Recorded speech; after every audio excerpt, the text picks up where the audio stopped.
ప్రభు మీతో ఉందురుగాక. పునీత యోహాను రాసిన పవిత్ర సువిశేషంలోని భాగము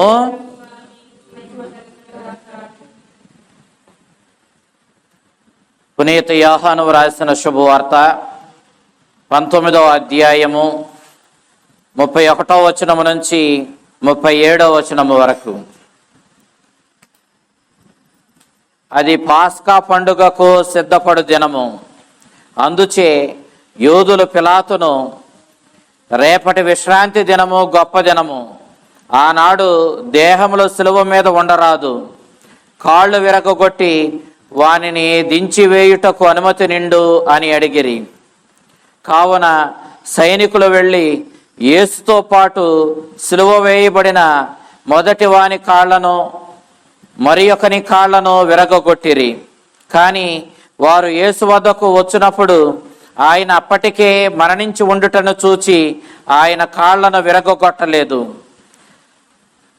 అయితే సైనికులలో ఒకడు ఆయన ప్రక్కన బళ్ళెముతో పొడిచెను. వెంటనే రక్తము నీరు స్రవించెను. అది చూచిన వాడు దీనిని గురించి చెప్పుచున్నాడు, అతడు చెప్పునది వాస్తవము, మీరును విశ్వసించుటకు అతడు సత్యమును చెప్పుచున్నాడని అతడు ఎరుగును. ఆయన ఎముకలలో ఒక్కటైనను విరగొట్టబడదు అను లేఖనమిట్లు నెరవేరెను. వారు తాము పొడిచిన వాని వంక వీక్షింతురు అను మరి ఒక లేఖనమిట్లు నెరవేరెను. ఇది ప్రభు సువిశేషము. క్రీస్తు ప్రభునందు ప్రియ సహోదరి సహోదరులారా, మనం ఈరోజు యేసు ప్రభు యొక్క పరమ పవిత్ర దివ్య హృదయ మహోత్సవాన్ని కొనియాడుతూ ఉన్నాం. యేసు ప్రభు యొక్క దివ్య హృదయ మహోత్సవాన్ని మనము ప్రతి సంవత్సరము కొనియాడుతూ ఉన్నాం. అయితే ఈ రోజున యేసు ప్రభు యొక్క దివ్య హృదయ మహోత్సవాన్ని కొనియాడుతున్నటువంటి ఈ సందర్భంలో ప్రభు యొక్క దివ్య హృదయం గురించి కొద్దిసేపు మనం ధ్యానిద్దాం. పవిత్ర గ్రంథాన్ని మనం చూసినప్పుడు యేసు ప్రభు యొక్క దివ్య హృదయాన్ని గూర్చినటువంటి ప్రస్తావన మనకి మొట్టమొదటిగా ఎక్కడ కనపడిందయ్యా అంటే, యేసు ప్రభు శిష్యుడు, యేసు ప్రభువుని చేత ఎంతగానో ప్రేమించబడినటువంటి సువార్తకారుడైనటువంటి యోహాను కడరా భోజన సమయంలో, ఆ కడరా భోజన విందులో యేసు ప్రభు యొక్క దివ్య హృదయానికి దగ్గరగా అతడు కూర్చొని ఉండి ఆయన వక్షస్థలానికి తన యొక్క తలను వాల్చుకొని అతడు కూర్చొని ఉన్నట్లుగా మనము పవిత్ర గ్రంథంలో చూస్తున్నాం. ఆ తరువాత మనం మరలా ప్రభు యొక్క హృదయ ప్రస్తావనని ఎక్కడ చూస్తామంటే, యేసు ప్రభు శిలువ మీద వేలాడుతూ ఉన్నప్పుడు ఆయన చనిపోయాడా లేదా అన్నది నిజ నిర్ధారణ చేసుకోవడం కోసం సైనికుడు ఆయన ప్రక్కలో బళ్ళెంతో పొడిచాడు. అలా పొడిచినప్పుడు ఆయన హృదయం నుండి రక్తము నీరు స్రవించినట్లుగా ఆయన దివ్య హృదయం గురించినటువంటి ప్రస్తావననే మనం పవిత్ర గ్రంథంలో మనం చూస్తున్నాం. మనము ఏ మనిషిని చూచినా వారికి హృదయం ఉందంటే అర్థం ఏంటి? వాళ్ళు మంచోళ్ళు, ప్రేమ కలిగిన వాళ్ళు అని అర్థం. వీడికి అసలు గుండె లేదురా, వీడి గుండె రాయిలా మారిపోయిందిరా, వీడికి గుండె లేదురా అంటే అర్థం ఏంటి? వాడిలో ప్రేమ లేదని, అవునా కదా? వాడు మంచివాడు కాదని.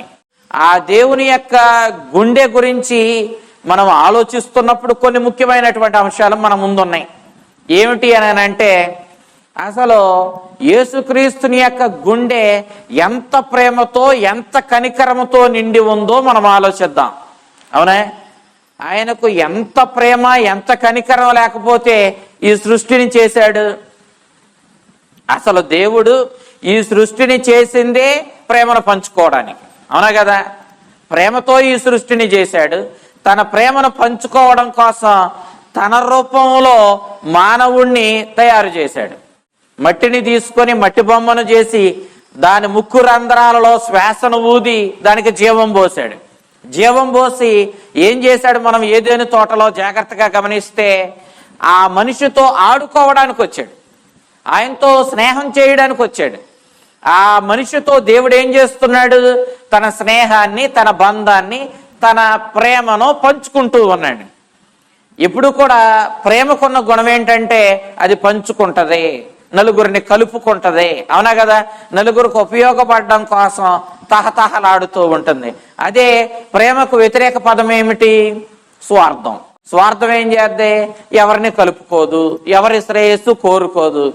చెప్పాలంటే స్వార్థం ఇతరుల నాశనాన్ని కోరుకుంటది, కానీ ప్రేమ ఇతరుల నాశనాన్ని కోరుకుంటుందా? ఇతరుల నాశనాన్ని ప్రేమ కోరుకోదు. దేవుడు ప్రేమతోనే ఈ సృష్టిని చేశాడు. ఈ సృష్టికి రాజుగా, మకుటం లేని మహారాజుగా మానవుణ్ణి చేసి ఈ సృష్టి మీద అధికారం ఇచ్చి మానవుణ్ణి ఈ సృష్టిలో స్థిరపరిచాడు, స్థాపించాడు.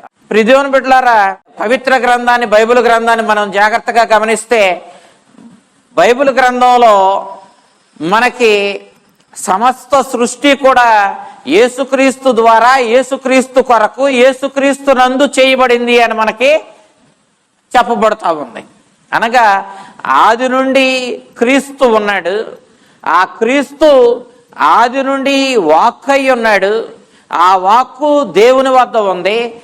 దేవుడైన ఆ వాక్యం మన మధ్యకు శరీరధారిగా, మానవుడిగా మన మధ్యకు వచ్చింది అని యోహాను సువార్తకారుడు తన యొక్క మొదటి అధ్యాయంలోనే సువార్తలో మనకి తెలియచేస్తూ ఉన్నాడు.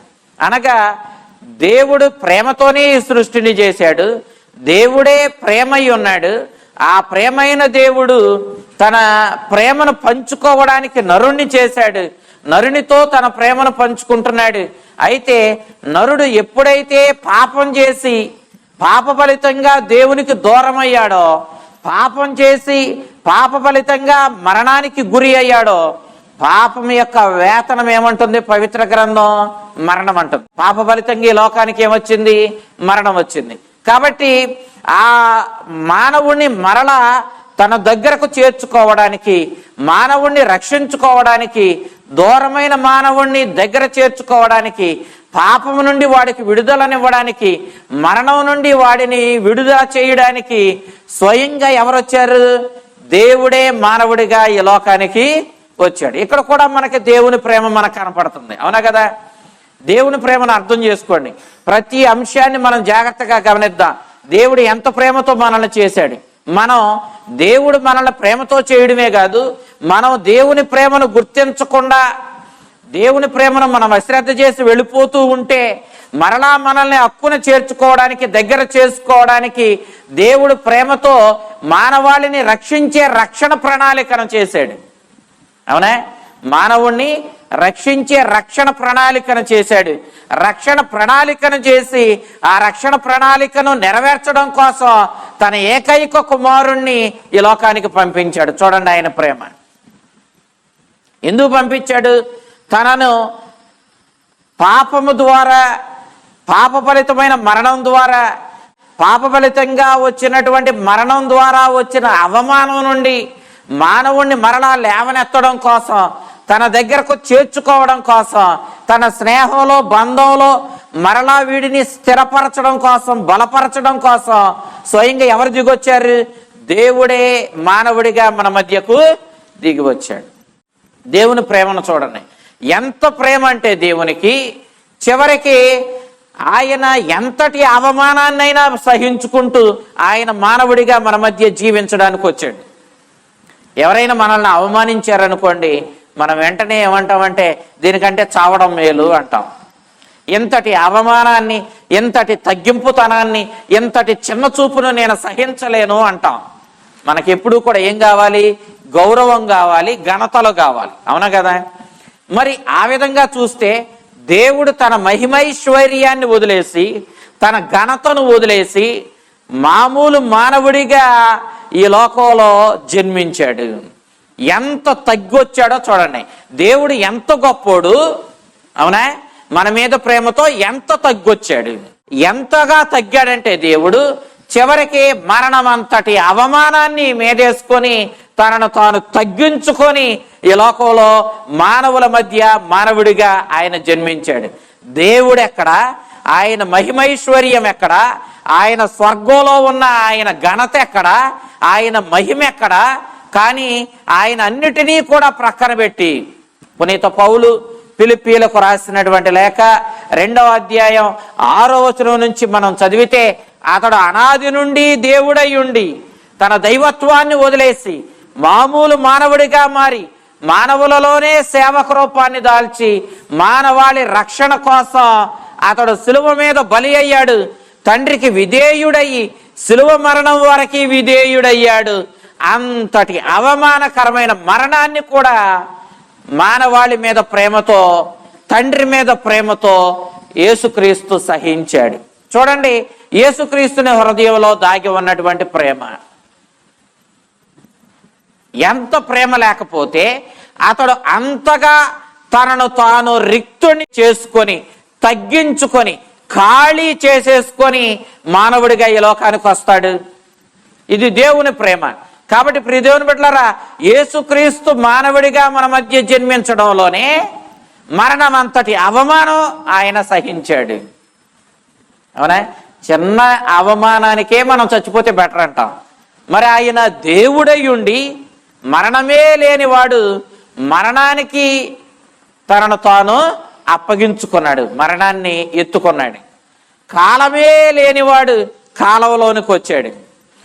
శాశ్వతమైన వాడు అశాశ్వతమైనటువంటి అల్పమైనటువంటి మానవ రూపాన్ని ధరించాడు. మన మీద ప్రేమతో అంతటి ప్రేమను ప్రదర్శిస్తూ కరుణతో దయతో మనల్ని ఆదుకోవడానికి, మనల్ని లేవనెత్తడానికి, పాపం చేత దేవునికి దూరమైపోయిన మనల్ని మరలా దేవునితో ఐక్యం చేయడానికి, పోగొట్టుకున్న స్నేహాన్ని మరలా పునరుద్ధరించడానికి, దేవుని బిడ్డలుగా మరలా మనల్ని మార్చడానికి ఆయన ఈ లోకానికి వచ్చాడు.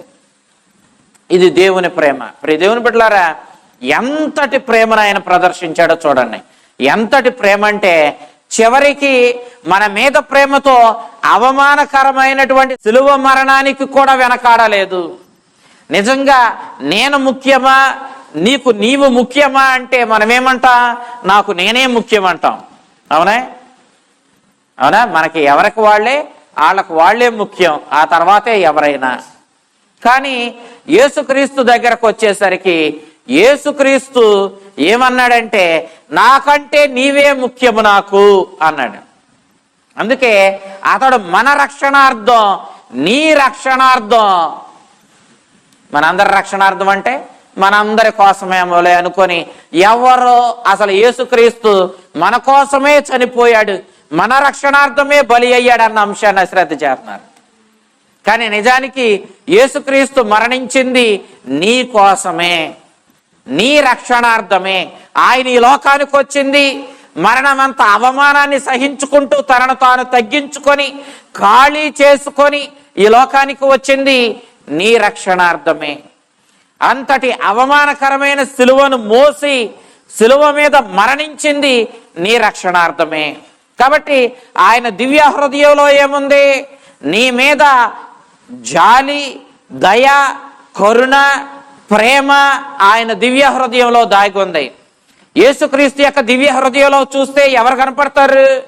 ఆయన కాదు కనపడేది, నీవే. నీ మీద దాగున్న ప్రేమే ఆయన హృదయంలో కనిపిస్తుంది. నీవు యేసుక్రీస్తు హృదయంలోనికి చూచినప్పుడు ఆయన హృదయంలో దాగి ఉన్నటువంటి నీ రూపమే, నీ మీద ఆయనకు ఉన్నటువంటి ఆ ప్రేమనే నీవు ఆయన హృదయంలో చూడగలుగుతావు. దేవుని బిడ్డలారా, సరిగా ఆలోచించండి.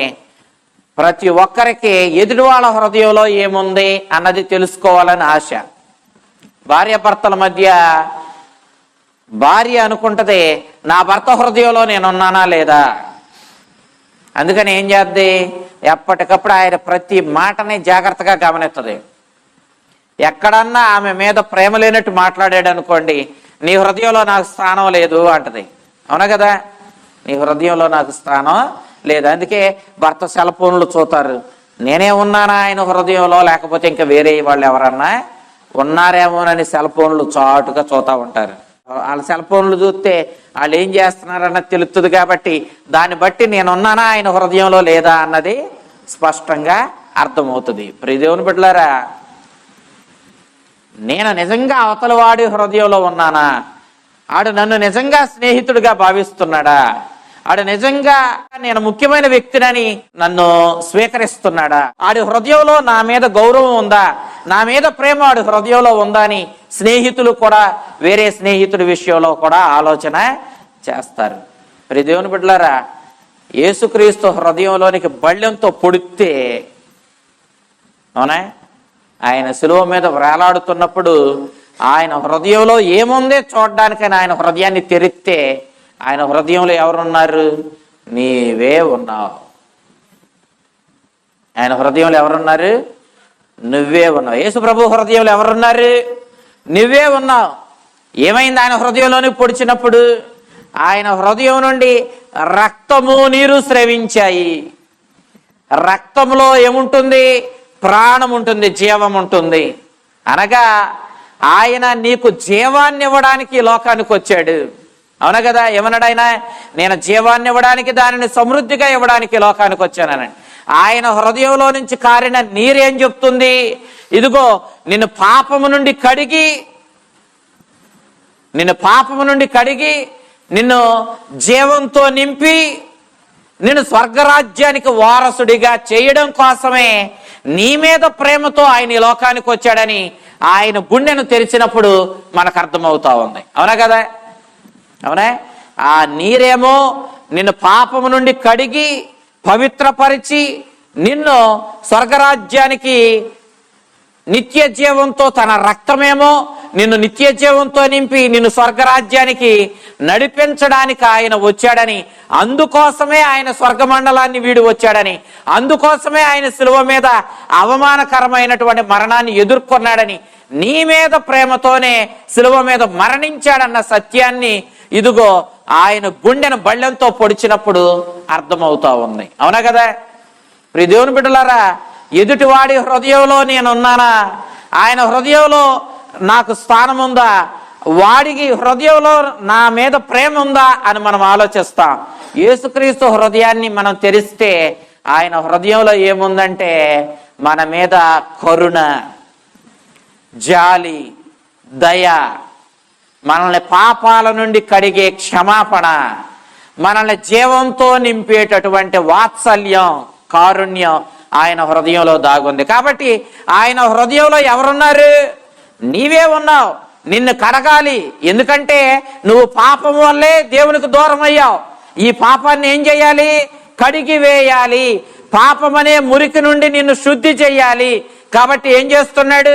ఆయన హృదయం నుండి నీటిని నీ మీద ప్రోక్షిస్తున్నాడు.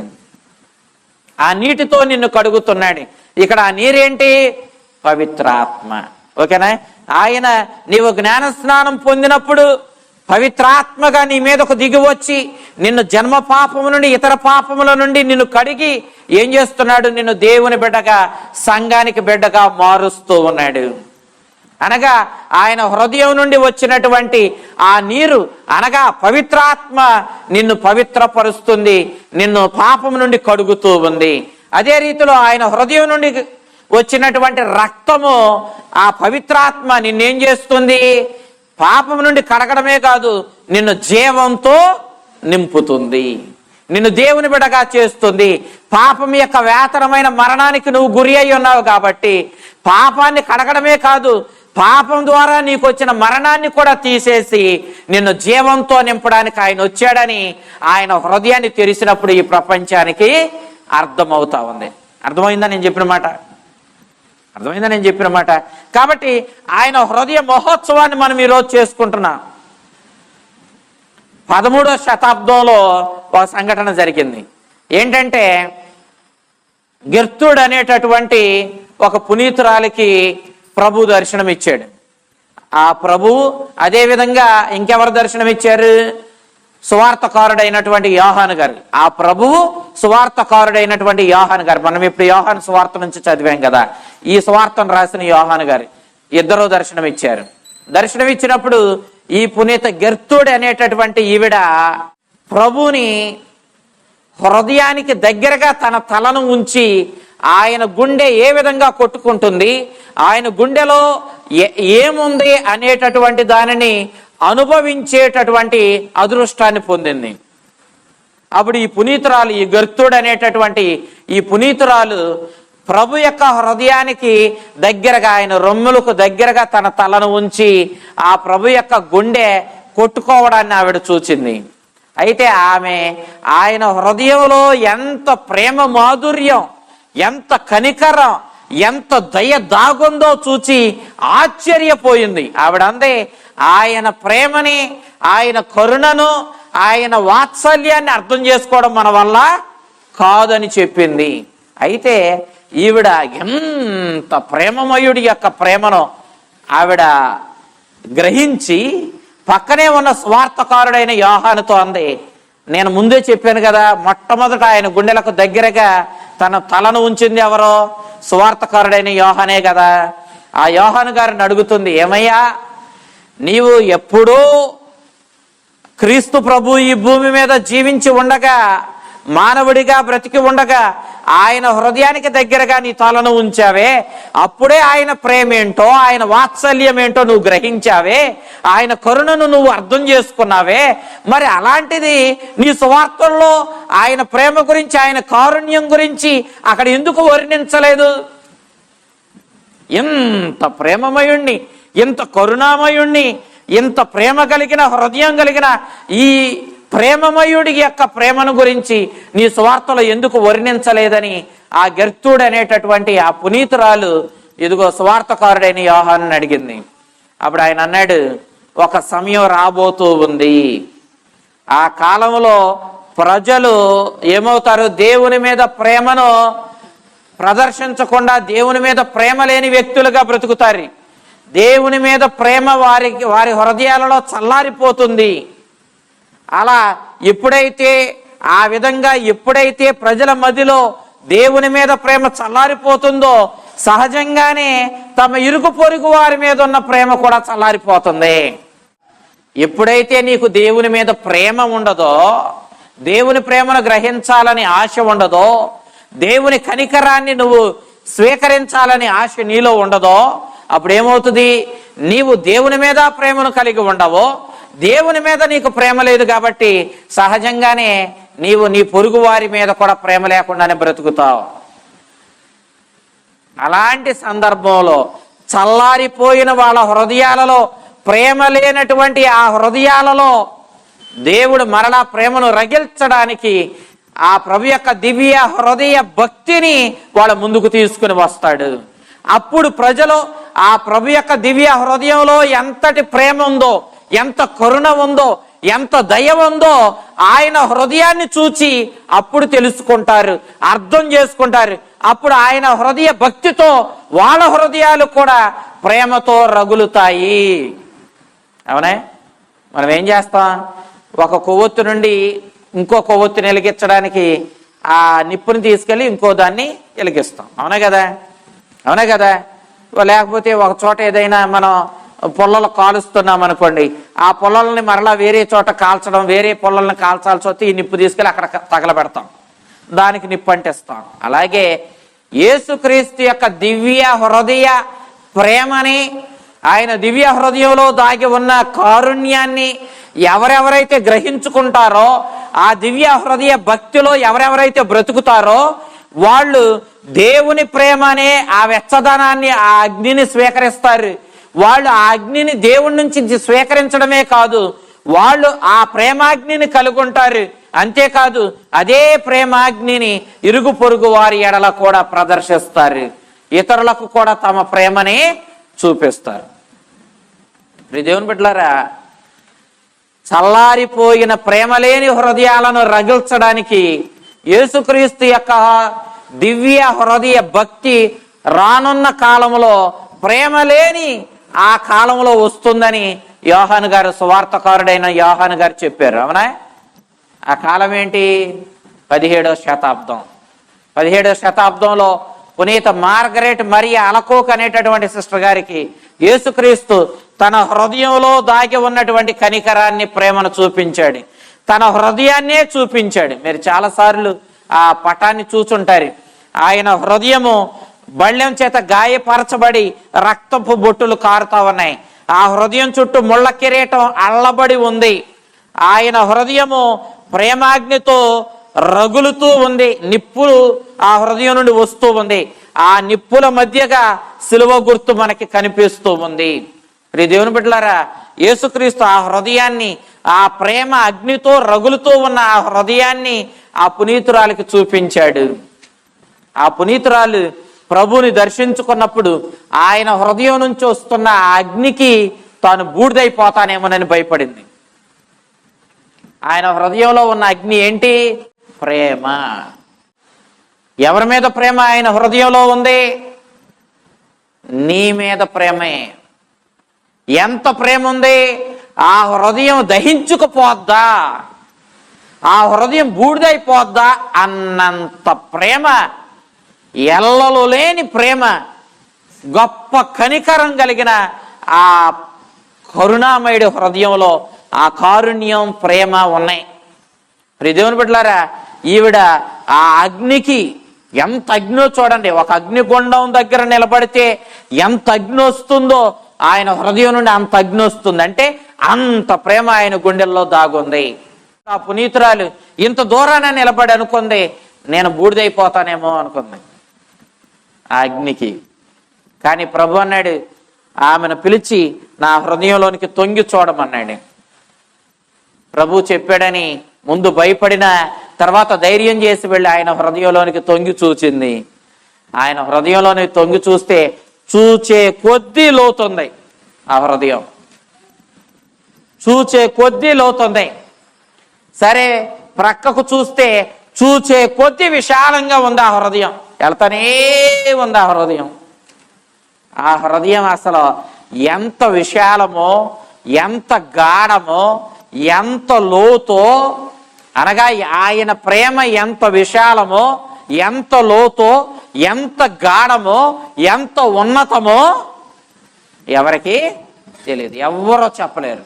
అంత మహోన్నతమైనటువంటి ప్రేమ కలిగిన హృదయంతో యేసు ప్రభు ఇదిగో ఆ పునీత మరియ మార్గరేట్ అలకోక్ అనేటటువంటి సిస్టర్ గారికి దర్శనాన్ని ఇచ్చాడు. అయితే 17వ శతాబ్దం నుండి యేసు ప్రభు యొక్క దివ్య హృదయ భక్తి ప్రపంచానికి అందించబడింది. ఆయన అడుగుతా ఉన్నాడు, ప్రతి సంవత్సరం ఇదిగో నా దివ్య హృదయ మహోత్సవాన్ని జరుపుకోవాలి. ప్రతి నెల మొదటి శుక్రవారం దివ్య సత్ప్రసాదాన్ని స్వీకరించాలి. మొదటి శుక్రవారం దివ్య సత్ప్రసాదాన్ని ఆరాధించాలి. 9 నెలలు మొదటి శుక్రవారం వరుసగా దివ్య సత్ప్రసాదాన్ని భుజించిన వాళ్ళు నా అనుగ్రహాలు పొందుతారు. వాళ్ళ ఆత్మలు నశించిపోకుండా నేను వారిని ఆదుకుంటాను. నేను గెస్తమని తోటలో మహా ఆవేదన పొందాను మానవాళి రక్షణ కోసం. రక్త చెమట చెమర్చాను. ప్రతి గురువారం సాయంత్రం నా ఆవేదనని ధ్యానించుకుంటూ గంట సమయం మీరు ప్రార్థనలో గడపాలి అంటూ ప్రభువు ఆ పునీతురాల్ని ఈ కోరికలు కోరాడు. దేవుని బిడ్డలారా, ఇంతకీ మనం ప్రభు యొక్క దివ్య హృదయంలో చూచింది ఏంటి?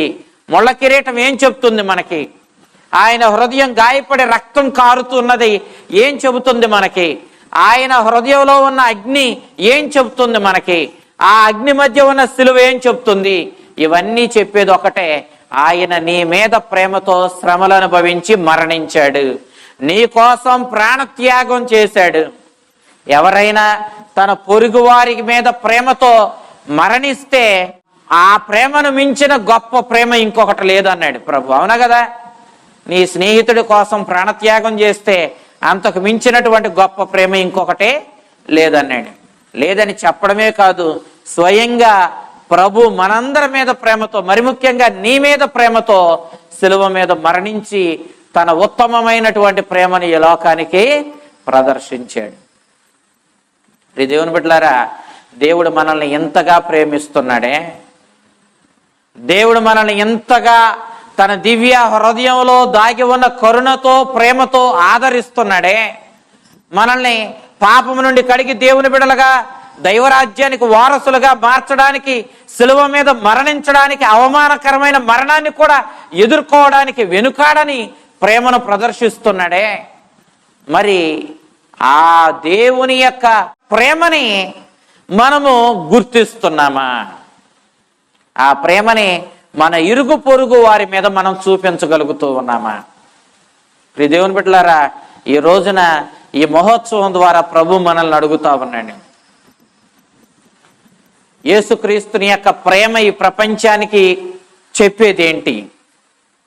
నీవు కూడా ప్రేమ కలిగి జీవించాలి. నీవు ప్రేమతో జీవించాలి. ఎక్కడ చూసినా స్వార్థం రాజ్యమేలతో ఉంది. ఎవరికి వాళ్ళే స్వార్థంతో జీవించడానికి, ఎవరి సుఖం వాళ్ళు చూసుకోవడానికే ప్రాధాన్యతనిస్తున్నటువంటి ప్రపంచంలో మనమున్న ఒక దేశానికి మధ్య పడడం లేదు, రాష్ట్రాలకు మధ్య పడడం లేదు. అదంతా అటు ఉంచండి, చివరికి మన ఇంటిలోనే సొంత అన్నదమ్ముల మధ్య, లేకపోతే రక్తం పంచుకున్న వాళ్ళ మధ్య, సొంత రక్తాన్ని పంచి జన్మనిచ్చిన తల్లిదండ్రులకి బిడ్డలకి మధ్య ప్రేమ లేనటువంటి తత్వం మనం చూస్తూ ఉన్నాం. అవునా కదా? ఎవరి స్వార్థం వాళ్ళు చూస్తూ ఉన్నారు. ఎంతమంది నిజంగా కన్న తల్లిదండ్రుల్ని పట్టించుకొని వాళ్ళ వృద్ధాప్యంలో వాళ్ళని ఆదరిస్తున్నారు? మనలో ఎంతమంది నిజంగా అత్తమామలను ఆదరించేటటువంటి కోడళ్ళు ఉన్నారు?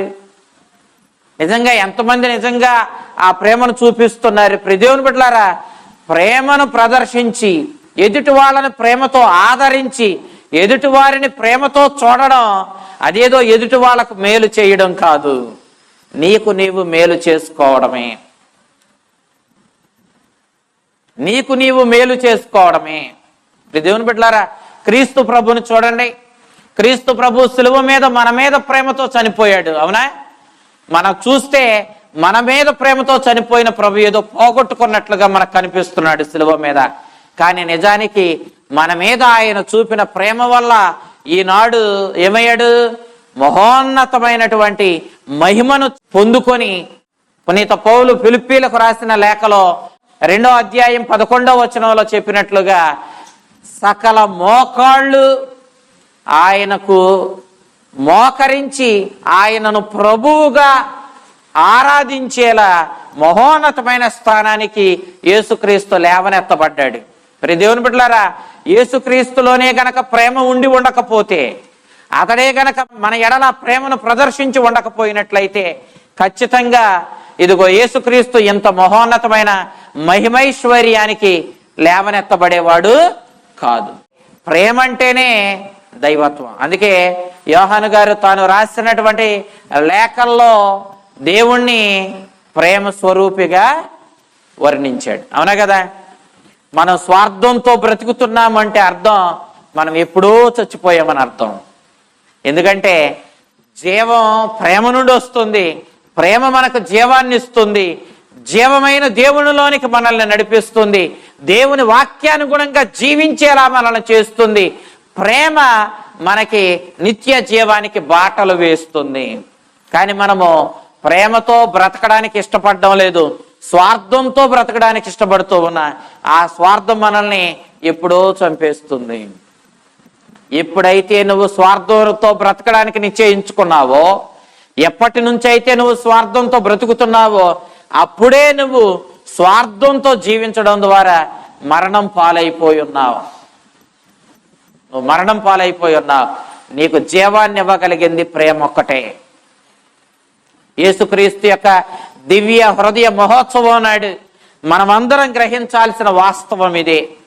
మనం ప్రేమ లేకుండా జీవించినట్లయితే మన ఇరుగు పొరుగుని, మన కుటుంబీకుల్ని, మన స్నేహితుల్ని మనం నిజంగా ఆదరించలేకపోయి మన ఇష్టారాజ్యంగా స్వార్థంతో బ్రతుకుతూ మనం ఈ లోకమే దేవుడు అన్నట్టుగా ఈ లోకపు సుఖభోగాలకు ప్రాధాన్యతనిస్తూ మనం బ్రతికినట్లయితే మన స్వార్థపూరితమైన జీవితం మనల్ని దేవుడి నుంచి దూరం చేస్తుంది.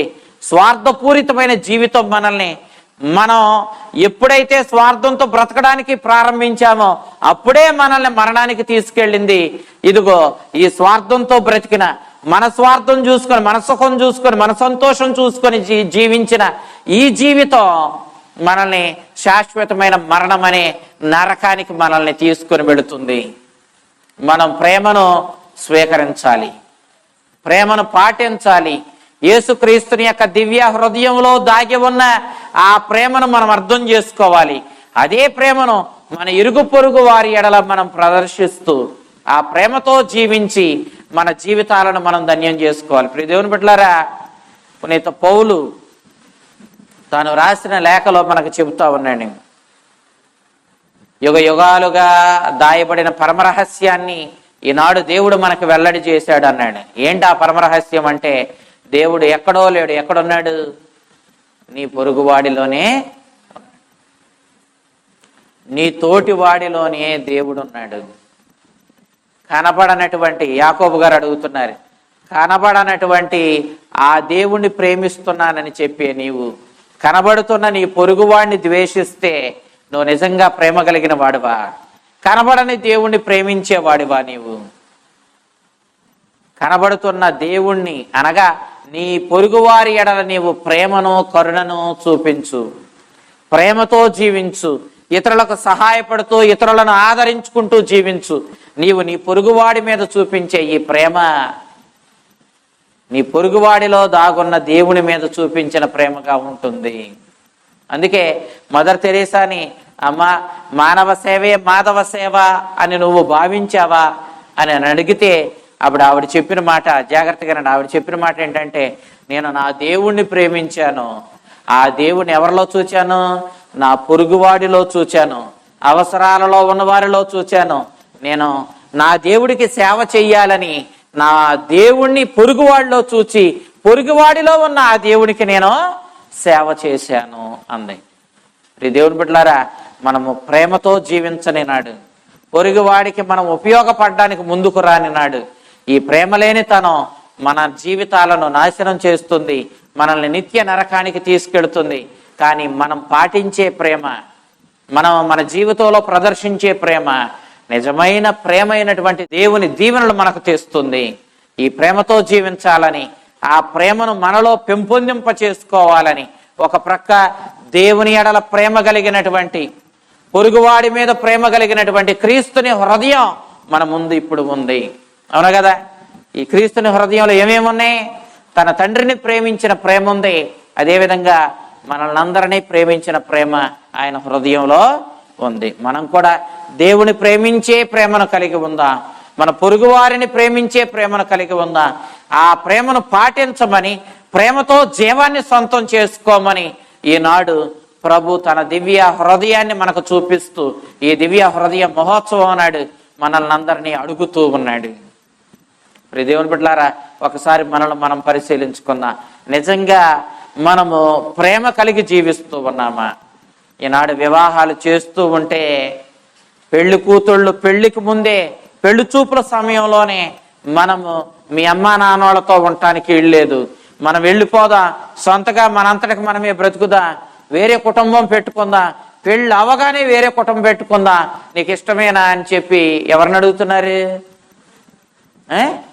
భర్త కాబోయేవాడిని అడుగుతున్నారు. భర్త అవ్వలేదు అప్పుడే. భర్త అవ్వకముందే తల్లిదండ్రుల నుంచి ఏం చేస్తున్నారు? వీళ్ళు భర్తని దూరం చేయడానికి ప్రణాళికలు వేస్తా ఉన్నారు. ప్రేమ లేని తత్వమే ఎక్కడ చూసినా, స్వార్థమే మనకు కనపడుతుంది. నిజంగా ఎంతమంది కోడల్లో అత్తమామలను ఆదరిస్తున్నారు చెప్పండి? అవునా? ఎంతమంది ఇటువరకే కుటుంబాలు, ఎలాంటి కుటుంబాలు ఉండేవి? ఇటువరకే అందరూ కలిసి ఉండేటటువంటి కుటుంబాలని ఏమనేవాళ్ళం మనం? ఉమ్మడి కుటుంబాలు.